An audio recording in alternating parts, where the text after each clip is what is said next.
Hoje a nossa reunião tem muita arte. Nós vamos agora ouvir um poema com a Jovenir.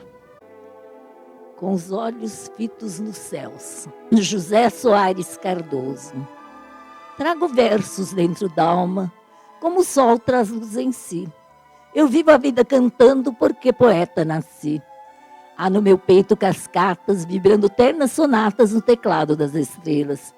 Que embora a grandes distâncias, seja noite ou seja dia, com as lunetas da poesia eu sempre consigo vê-las. Ouço cachoeiras rolando das alturas dos meus sonhos, em dias claros, risonhos de luminosa beleza. Nesse plano eterizado, quando penso estar pensando, estou com alma escutando a prece da natureza. Há no meu peito garimpos, e eu mesmo sou garimpeiro que só procura diamantes que têm a cor de alvorada. Pedra com jaço ou defeito, nos garimpos do meu peito não quero sejam encontradas. Niágaras, Paulo Afonso, Sete Quedas e Iguaçus, cataratando meus sonhos a quedas d'águas a fluxo. Fontes líricas serenas, bandos de lindas falenas dando mil cores ao dia. Jardim suspenso nos ares e outras notas singulares faz-me conhecer a poesia. Foi tanta paz que vislumbro, foi tantas vozes que escuto, sem que tais bênçãos mereça. Eu não sei como agradeço as bênçãos que Deus me deu. Sim, meu Pai, me sinto tudo, porque vós me destes tudo, o dom de viver na terra, com os olhos fitos nos céus.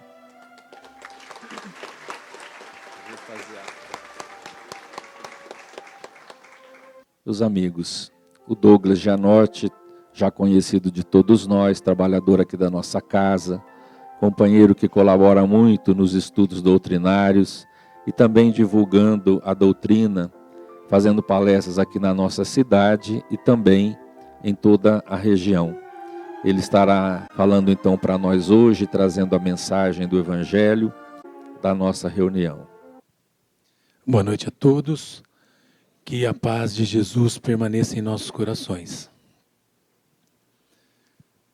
Logo após os apóstolos se estabelecerem em Jerusalém, em seguida à revelação do Pentecostes, os trabalhos de assistência social iam maravilhosamente organizados, não obstante as perseguições que se esboçavam, quando a casa acolhedora, dirigida por Simão Pedro, foi procurada por infeliz mulher. Trazia todos os estigmas das pecadoras, fora lapidada, exibia manchas sanguinolentas na roupa em frangalho, pronunciava palavras torpes, demonstrava-se semilouca e doente. As mulheres do reduto cristão retraíram-se alarmadas. O próprio Simão Pedro, que havia recebido lições preciosas do Messias, vacilou quanto à atitude adequada que o caso reclamava. Aquele abrigo se dedicava ao recolhimento de pessoas desventuradas. Mas como classificar a situação daquela pobre mulher que elegera o vaso da angústia nos gozos excessivos da vida? Não estaria ela recebendo pelas próprias faltas? Se bebera com loucura na taça dos prazeres, não lhe caberia o fel das aflições? Simão Pedro, no íntimo, desejava mesmo pedir-lhe que se retirasse, mas relembrou a necessidade de orar. Se o caso era omisso nos ditames que regiam o Instituto Fraterno, era necessário, pois, recorrer à inspiração do Messias.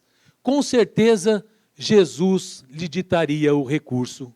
Enquanto a infeliz mulher aguardava a resposta sob o apuplo de pequena multidão que lhe contemplava as feridas, Simão Pedro buscou o silêncio do reduto doméstico e exorou a presença do amigo Messias que já havia sido crucificado.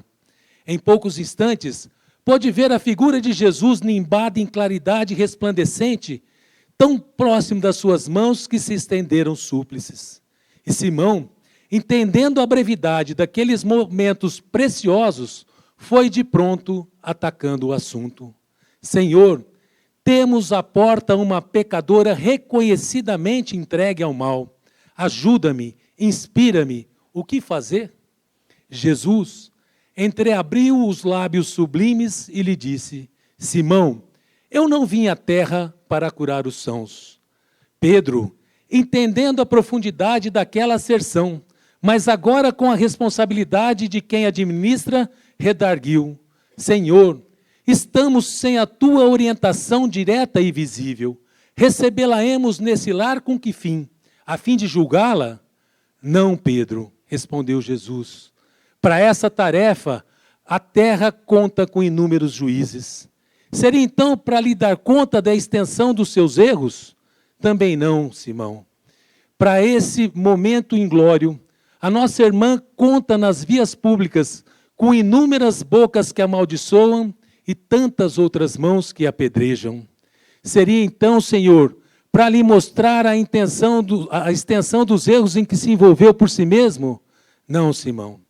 Para isso, existem aqueles que a exploram, lhe dando fome e sede, dor e desolação. Seria então, Senhor, para lhe mostrar as penas que lhe aguardam tanto nesta quanto na outra vida? Também não, Pedro. Para essa tarefa existem os espíritos que acusam em nome do Pai, olvidando as próprias faltas. Simão chorou súplice, porque no íntimo desejava mesmo conformar-se aos ditames da lei, para em seguida exemplificar com o legado de amor que Jesus lhe deixara. Arquejava e soluçava, ignorando como proceder nas indagações, quando Jesus, iluminado e benevolente, acercou-se dele, enxugou-lhe as lágrimas que corriam abundantemente pela face e lhe disse: Simão, para amaldiçoar e ferir, sentenciar e punir, os campos e as cidades estão repletos de maus seguidores. O nosso ministério ultrapassa a própria justiça, e o Evangelho, para ser realizado na terra, necessita do concurso daquele que auxilia e salva, que ajuda e segue, que ama e perdoa.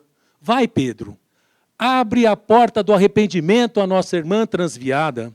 Não a precipites em despenhadeiros mais fundos. Tira-a da morte e traze-a para a vida. E jamais ouvide que na terra nós somos os portadores da boa nova da salvação. Dito isso, Jesus se internou em profundo silêncio e Pedro ainda pôde ver a sua figura se esvaindo ante a claridade evanescente da hora vespertina.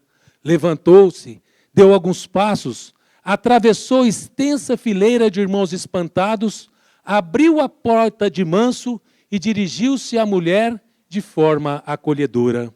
Podes entrar, a casa é tua. E ela, não compreendendo muito bem o que se passava, redarguiu: Quem és tu?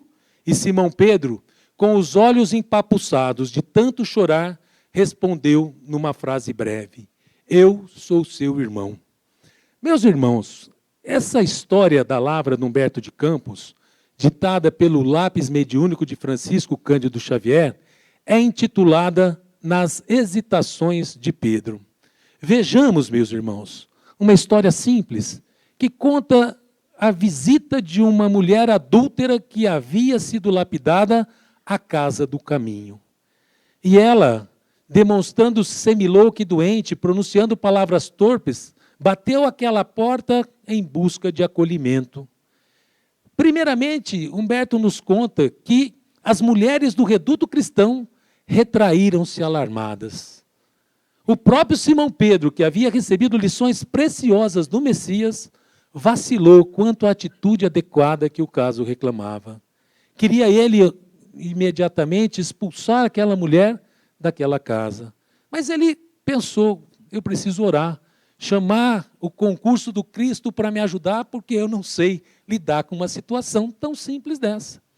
E era natural que isso acontecesse quando a gente está falando da boa nova nascente, quando a gente está falando dos princípios dos postulados cristãos, quando as criaturas ainda não estavam muito conscientes do seu papel aqui na Terra. É lógico, e muitas vezes, será que nós não estamos vacilando em relação aos compromissos que nós livremente assumimos nessa jornada terrena que estamos experienciando aqui na Terra? Será que nós estamos sempre solícitos para acorrer, para socorrer aquelas pessoas desventuradas que a gente vê a todo dia por aí? como está o nosso espírito de espírita cristão? Como que está? Como é que a gente está? Nós somos daquelas pessoas que estão sempre prontas para fazer o bem, que fazem o bem de forma espontânea? Ou ainda a gente tem que refletir, pensar, raciocinar?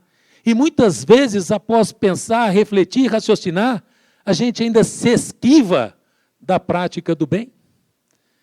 Na verdade, quando a gente se reporta a essa lição, nós o fazemos com esse propósito de lançar essa questão mesmo, que é preciso que a gente debata, que a gente pense, que a gente faça uma introspecção para dentro de nós mesmos, para saber o que é que nós estamos fazendo com esse manancial de bênçãos que a gente recebe na casa espírita. Muitas vezes a gente fica aqui na discussão se é reencarnação, se não é, se tem vida depois da morte, se Deus existe, se é pluralidade de mundos habitados, se comunica. Tudo bem, isso é necessário, é filosofia, a gente precisa dela. Mas qual é o sentido disso se nós não nos transformarmos espiritualmente? Qual é o sentido disso se nós não sairmos daqui melhor do que nós chegamos? Na verdade, meus irmãos, as religiões, todas elas têm duas vertentes. Uma de natureza filosófica, para a gente compreender as nuances da vida, para a gente melhor suportar as nossas provas. Mas existe outra, que é de natureza moral, que serve para nós possamos pautar as nossas condutas diante da nossa vida de relação, da nossa vida moral. Todas elas têm essas vertentes. E o Espiritismo não está fora disso. Do ponto de vista da questão filosófica, nós já falamos. A crença em Deus, na reencarnação, multiplicidade de existência, imortalidade da alma, mundos habitados, comunicabilidade dos espíritos, está tudo aí, a gente sabe disso. Mas e do ponto de vista moral? O que a gente segue? E é bom que a gente fale sobre isso, porque a gente tem visto muitos amigos chegando aqui à Casa Espírita pela vez primeira. E é preciso que a gente fale sobre essa questão. O que o Espiritismo adota como código de conduta moral para os seus seguidores? Quando a gente pega o Evangelho, a gente vai ver lá na frente, que Kardec fala assim, que o Espiritismo não veio trazer uma nova moral. Ora, o Espiritismo não veio trazer uma nova moral, então de duas uma, ou nós não temos código de conduta moral, ou ele pega emprestado um código de conduta moral que já é pré-existente, que já existia antes do Espiritismo. E quando a gente vai lá na questão 625 do Livro dos Espíritos, a gente vai ter a resposta clara para isso. Nós somos todos espíritas cristãos. Porque muitas vezes a gente vê até as pessoas equivocadamente achar que cristão é só o católico, cristão é só o evangélico. Não, nós somos espíritas cristãos. Por que somos espíritas cristãos? Porque o Espiritismo adotou o cristianismo como código de conduta moral para os seus seguidores. Ou seja, os espíritas têm que seguir o código de conduta moral ditado pelo Cristo. E aí, a gente vai lá na questão 626 do Livro dos Espíritos, Kardec fala assim, ora, se Jesus já falou tudo o que precisava, para que o Espiritismo? O que o Espiritismo vem acrescentar? Jesus já não falou? Já não veio trazer a sua lei? Para que o Espiritismo tem alguma coisa a acrescentar? E, na verdade, quando o Espiritismo pega emprestado o cristianismo, quando ele pega emprestado isso, ainda nós não tínhamos, como a gente tem hoje, o esclarecimento daquela mensagem do Cristo. O que ele queria verdadeiramente dizer com a sua mensagem. O que nós temos com o Evangelho segundo o Espiritismo. E na questão 626, os Espíritos respondem justamente isso, que Jesus falava de uma forma figurada. Poucos foram os que tiveram olhos de ver e ouvidos de ouvir a sua mensagem, que a compreenderam na forma que o Cristo quis passá-la. Poucos foram aqueles. E os Espíritos dizem que é chegado o tempo de a mensagem do Cristo ser conhecida por todos nós. É chegada a hora de todos nós conhecermos verdadeiramente a mensagem de Jesus, para o esclarecimento da humanidade, para a evolução da humanidade. Por isso que vem a doutrina espírita. Ela vem como a terceira revelação para justamente nos dar outra visão do mundo espiritual, da vida, de Deus, do nosso papel aqui na Terra. E essa é a grande modificação.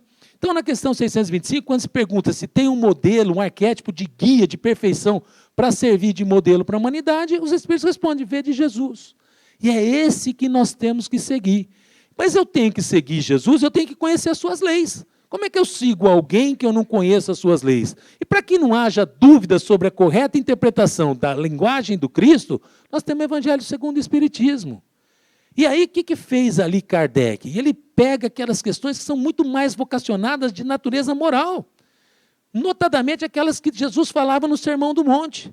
E ele vem e traz para a gente, destrincha aquilo de uma forma tão simples que a gente consegue, através do nosso intelecto, compreender aquela matéria, compreender aquelas questões que foram levantadas. Outro dia eu estava falando aqui no estudo de quinta-feira, a gente, como compreender a mensagem do Cristo se não fosse o Evangelho? Imaginemos um espírito luzeiro como ele, que Emmanuel diz que ele trabalhou na confecção do planeta Terra. Ele ajudou a formar o planeta Terra, tirando a nebulosa do Sol e moldando com outros espíritos luzeiros para formar o planeta Terra. O planeta Terra tem 4,5 bilhões de anos. Imagine a idade do Cristo, se ele já era espírito superior, espírito puro naquela época. E aí a gente fala, como é que eu converso com uma criatura de tal envergadura? Como é que eu vou entender aquilo? Quando a gente vê uma pessoa muito culta falar, muitas vezes a gente não consegue compreender. A gente fala, nossa, como é que eu vou entender isso aqui? Não estou entendendo essa linguagem. Para a gente compreender a mensagem do Cristo, imagina o quanto que ele teve que descer para falar uma linguagem compatível com aquilo que o homem podia entender na Terra. 2.000 anos passaram e ele ainda não compreendeu. Muito embora o Espiritismo esteja aí, muitas vezes a gente não compreende, ou se compreende, a gente não pratica essa lei. E essa lei é fácil de se praticar? Essa lei, a gente consegue, do dia para a noite, pôr em prática essa lei? Claro que não. O Espiritismo tem essa vantagem, aqui não se promete facilidade para ninguém. Ninguém vem aqui, se vem com a ideia de que a casa espírita é um hospital mágico, ele precisa mudar de visão. O Richard Simonetti já falava isso. Casa espírita não é hospital mágico. Não adianta achar que a gente vem aqui, eu deposito meu problema aqui, vou embora e estou livre dele. Não, não vai acontecer isso. Se alguém vem com essa ideia, precisa mudar. A casa espírita nos esclarece. O Espiritismo dá um norte. Mas o trabalho de lutar contra nossas imperfeições, contra os problemas que nos afligem, aquelas situações que maculam a nossa alma, é nosso. Essa tarefa é nossa, ela é indelegável. Não tem como eu passar para outro, me ajuda. As pessoas podem se ajudar, mas transferir a responsabilidade não tem como. Transferir essa responsabilidade é nossa. E a grande questão que se coloca na noite de hoje é justamente essa. O que nós estamos fazendo com os conhecimentos que a gente obtém aqui enquanto espíritas cristãos? O que nós estamos fazendo, né? E aí a gente tem que refletir, e ninguém tem que ficar com o dedo em riste para ninguém, cobrando posição de ninguém, não. Isso é para nós mesmos, essa é uma questão que a gente coloca para nós mesmos. E quando a gente percebe que ainda nós estamos engatinhando muito tranquilamente, a gente precisa perceber que o relógio, aquela coisinha ali, está contra nós. O tempo está contra a gente. Essa encarnação, ela é implorada, a gente implora para ter essa oportunidade aqui. E muitas vezes a gente ingressa, faz uma programação belíssima na vida espiritual. Todos nós programamos a nossa reencarnação.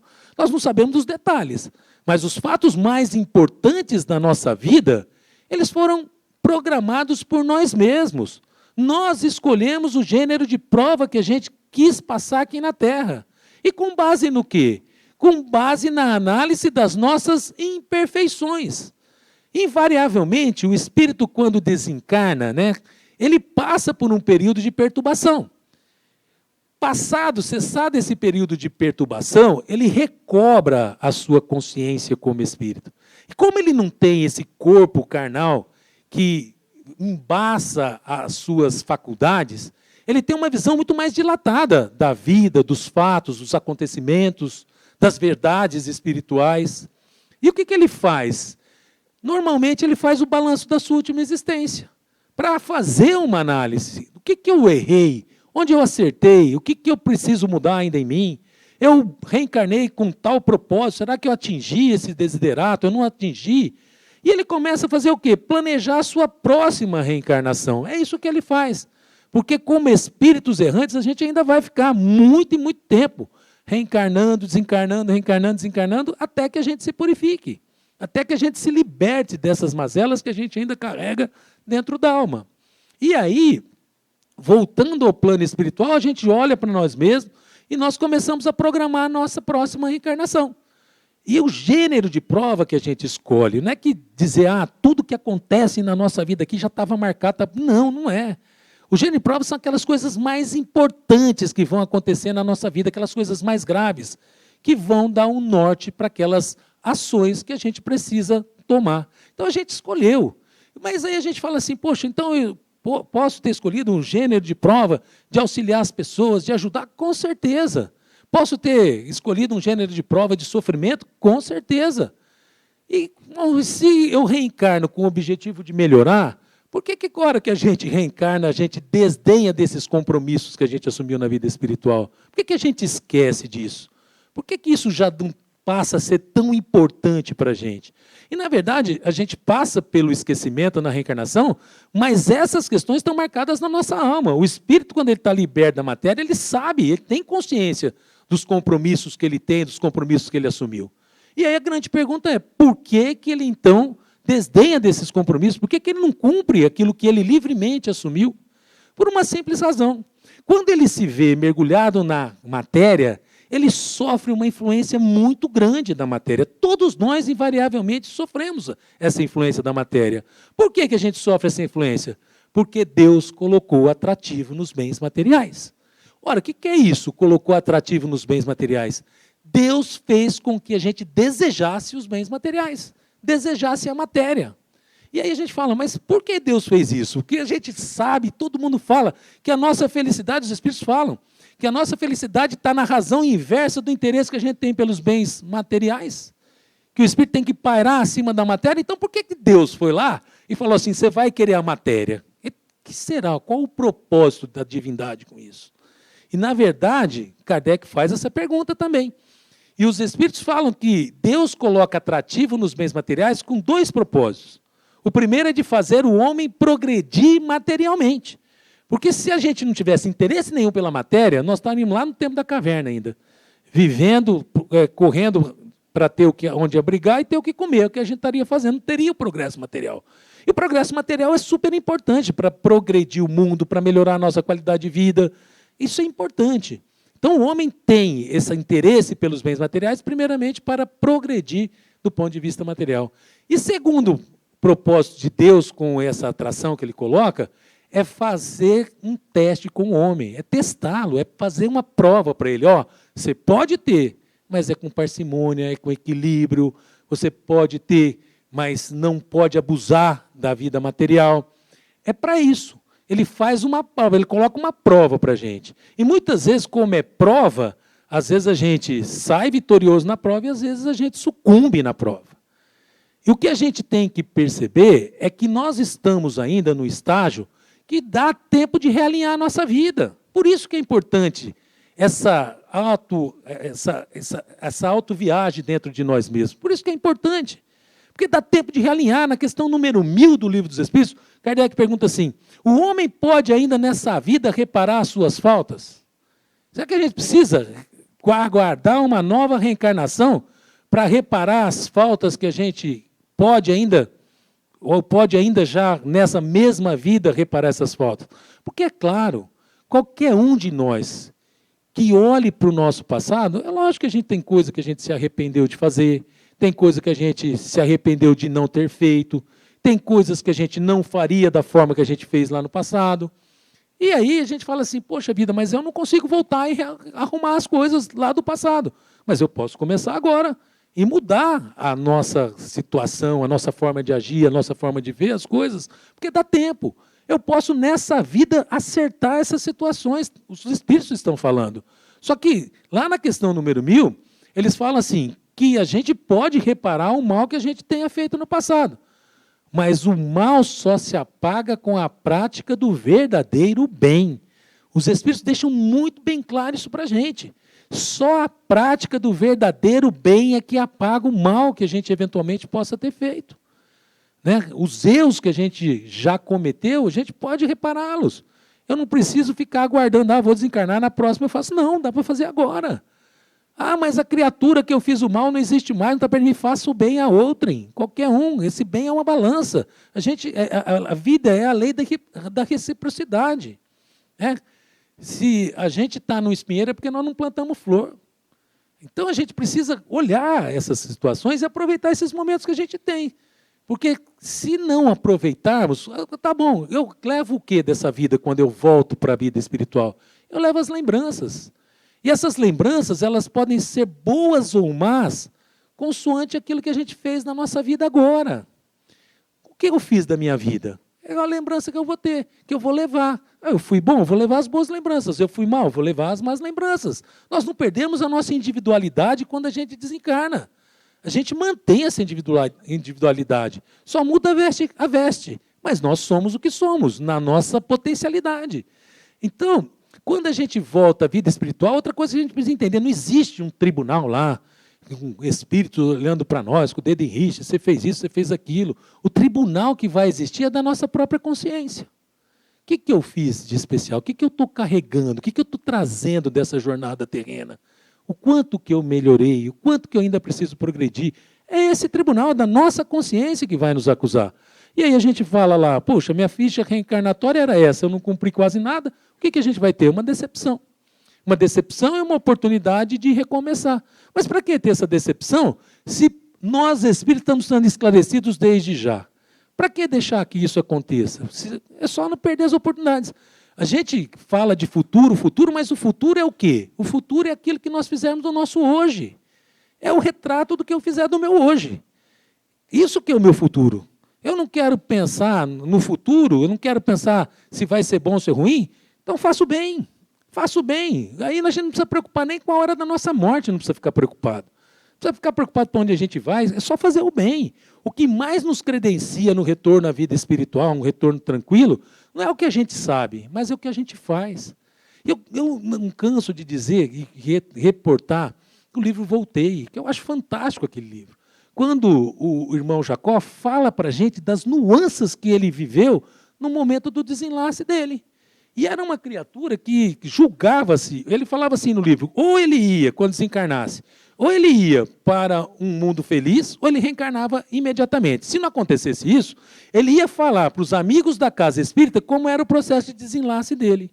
E por que ele falava isso? Porque ele se julgava um espírita tão bom, que cumpriu tanto o seu compromisso, que ele já não precisava passar por outras experiências.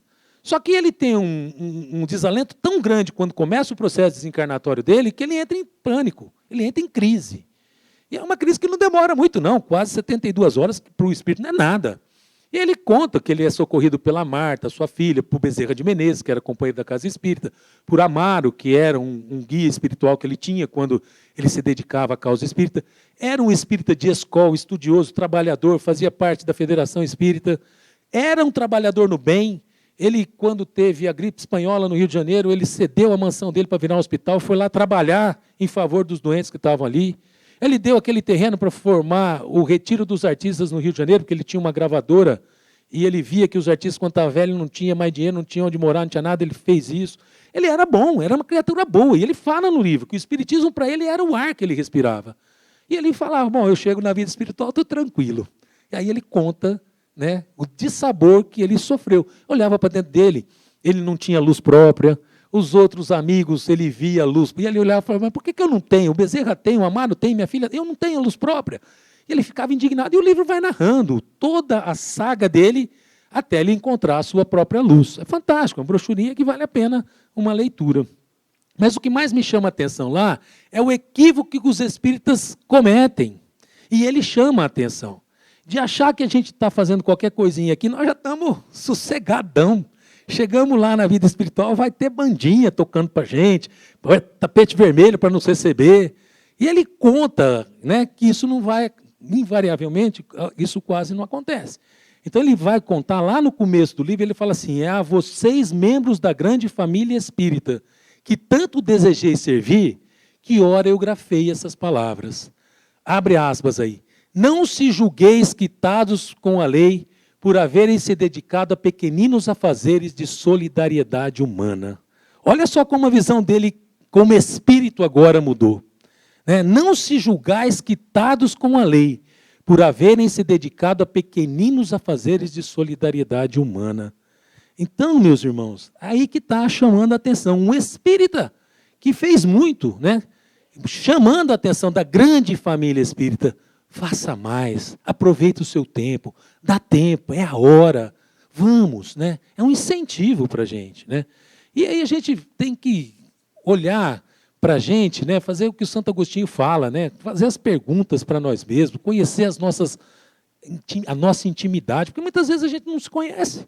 A gente conhece a vida dos outros, conhece a personalidade dos outros, conhece todo mundo, mas quem é mais importante para a gente conhecer, às vezes a gente não conhece, que é nós mesmos, somos nós mesmos, nós temos que conhecer. A gente às vezes acha que já conquistou uma virtude, que já está melhor em alguma situação, de repente aparece uma adversidade, a gente põe tudo a perder, a gente explode, a gente perde a paciência, a gente grita, a gente esperneia, e aí fala, meu Deus, eu não consegui nada ainda, porque realmente é difícil essa conquista. Quando a gente vai lá na questão 918 do Livro dos Espíritos, que Kardec pergunta, qual é a característica do espírito que evoluiu mesmo, e Kardec vem lá e dá a resposta do verdadeiro homem de bem, a gente espanta. Mas ele fala que o verdadeiro homem de bem é aquele que pratica a lei de amor, justiça e caridade na sua mais integralidade, na sua maior integralidade. Lei de amor, justiça e caridade. Olha só, como é que nós estamos lidando com essas leis? Quanto que a gente está amando? A gente está amando só aqueles que estão próximos, aqueles que estão do nosso lado, aqueles que são familiares. Às vezes nem esse a gente ama. Vive em conflito direto. O que a gente está fazendo? Justiça. Justiça é respeitar os direitos dos outros. Está lá no Livro dos Espíritos. Essa é a resposta mais fantástica que eu já vi. É respeitar os direitos alheios. A gente está respeitando esses direitos. A caridade. A caridade, fazer a caridade na sua mais alta acepção. Qual é o verdadeiro significado da caridade, como Jesus entendia, Que é a benevolência para com todos, indulgência com as imperfeições alheias, perdão das ofensas. Qual é a benevolência que a gente está tendo com os outros para praticar a caridade? Eu estou sendo bom no limite das minhas forças? A indulgência, que é a tolerância, nada mais que tolerância. Eu estou tolerando os defeitos alheios das pessoas que estão ao meu redor, que convivem comigo. Eu estou entendendo que ela sofre como eu sofro, que ela tem os defeitos dela como eu tenho. Porque a gente quer mudar os outros e não quer mudar nós mesmos. E a gente não tem tolerância, a gente é intolerante com tudo. E a tolerância, que na verdade é caridade. Os Espíritos estão falando tolerância é caridade, indulgência é caridade. E às vezes a gente não tem com o filho, não tem com a esposa, não tem com o esposo, não tem com o familiar, não tem. Paciência de sentar, de ouvir. Às vezes as pessoas querem só falar, querem desabafar, a gente não senta para ouvir, porque a vida moderna não permite. O dia passa que nem uma loucura. Mas passa por quê? O tempo é o mesmo, as 24 horas são as 24 horas lá de outrora. Não mudou. É que a gente vai assumindo tanto compromisso, tanto compromisso, tanto compromisso, e a gente não sabe mais o que é importante para a nossa vida. A gente troca o real pelo virtual. A gente vive mergulhado numa vida que não existe, esquecendo a nossa vida verdadeira, os valores mais verdadeiros que tem. Então, isso precisa ser revisto, precisa ser repensado, se a gente quiser ainda retornar à pátria espiritual numa condição melhor. Eu não comungo daquela ideia de que todos nós vamos ter que passar pelo umbral.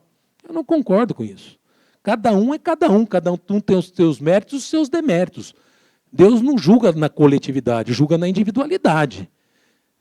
E a gente tem chance de mudar o curso da nossa vida agora, só se a gente não quiser. E não tem outra forma, gente. Quiser se credenciar para um futuro melhor, é a prática do bem. Não tem outra receita, não tem outro caminho. Vencer as nossas imperfeições é só com a prática do bem. Eu quero vencer o meu orgulho, o meu egoísmo, é a prática do bem. Não tem outro caminho. A gente faz hoje, amanhã, depois, até que isso se torne um hábito. A gente faz sem perceber. Mas eu estou fazendo para me vangloriar, o outro faz para aparecer. Não tem problema. Um dia ele vai fazer para mostrar que ele não precisa mostrar para ninguém, para si mesmo só. Então, mas é importante fazer. Eu faço hoje, faço amanhã, faço depois, chega uma hora que, A hora que eu percebi, eu já estou fazendo. Como tem aquelas pessoas que fazem o bem por impulso espontâneo. Não precisa pensar, não tem. Essas pessoas estão sempre prontas a correr, a acudir. Sabe que tem um sofredor lá, ele vai atrás, vai ao encalço, busca ajuda. Tem essas criaturas. E não são criaturas missionárias muito diferentes de nós, não. Só que são criaturas que acreditam naquilo que eles pregam, naquilo que eles vivenciam. Acreditam que pode fazer a diferença na vida das pessoas. Quando Deus quer mudar a humanidade, dar um empurrãozinho assim, Ele manda os seus missionários. Aí reencarna esses missionários com esse objetivo, de empurrar mesmo a evolução da humanidade. Mas, na maioria das vezes, eles se valem de pessoas como nós, que acreditam que podem enxugar as lágrimas alheias, que acreditam que pode consolar o choro alheio. E vão lá e fazem, e não fica só na teoria. E essa mudança que a gente precisa pensar, que a gente precisa refletir. Aqui eu repito, ninguém é austero fiscal da consciência alheia. Austeros fiscais da nossa consciência tem que sermos nós mesmos. Nós que temos que ser os austeros fiscais. Olhar, refletir, pensar, ver o que o Espiritismo nos apresenta e ver aquilo que a gente está seguindo, aquilo que a gente está fazendo, a diferença que a gente está fazendo na vida daqueles sofredores. Se a gente se internar dentro dos nossos próprios problemas, olhar só para o nosso sofrimento e a dor alheia não nos tocar, a gente precisa repensar a vida, né? A dor alheia precisa nos tocar. E quando ela nos toca, nós precisamos agir. Não perder as oportunidades valiosas que nós temos. A hora é agora. Nós temos que agir agora. E para encerrar, uma historinha bem simplesinha que marca, e às vezes muitos conhecem, mas ela é fantástica e acho que dá para a gente entender o valor do bem. Conta-se que 2 jovens iam entrar numa mata para colher a lenha do dia. Na entrada da mata tinha um sábio sentado numa pedra alta. Chamou os jovens e os advertiu. Não entrem nessa mata e hoje, que se vocês o fizerem, daí não sairão com vida.